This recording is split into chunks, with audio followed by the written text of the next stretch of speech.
নমস্কাৰ সকলোকে।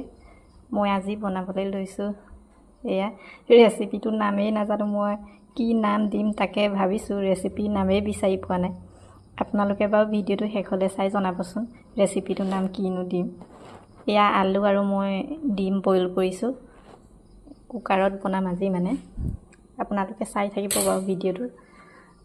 এয়া কুকাৰ বহাই দিছোঁ, কুকাৰত এতিয়া তেল দি দিওঁ।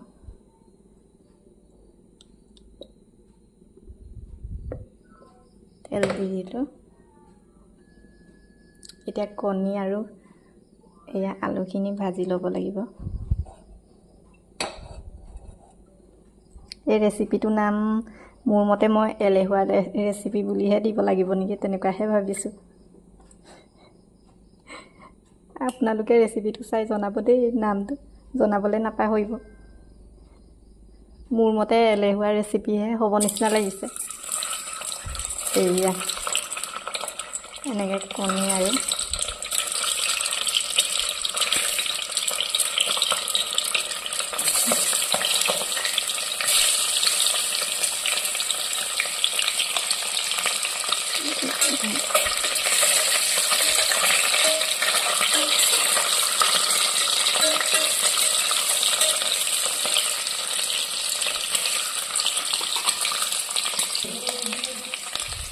হালধি অকণমান দি দিওঁ ৰং চাম। এয়া ডিম আৰু আলুখিনি ফ্ৰাই কৰিলোঁ। এতিয়া আলু আৰু ডিম ফ্ৰাই কৰা তেলতে জিৰা দিব লাগিব। জিৰা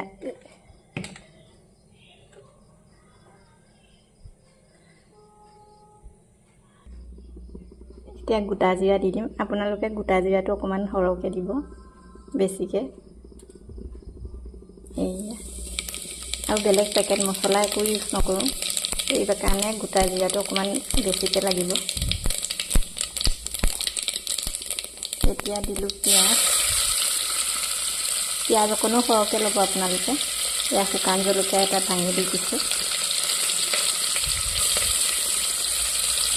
এই ৰেচিপিটো পিঁয়াজ অকণ সৰহকৈ লাগে, পিঁয়াজ অকণ আপোনালোকে বেছিকৈ লৈ ল'ব।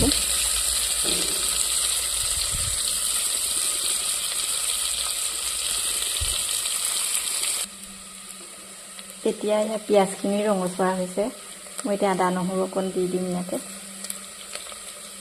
থেতেলিয়াই লোৱা আদা নহৰু অলপ দি দিছোঁ।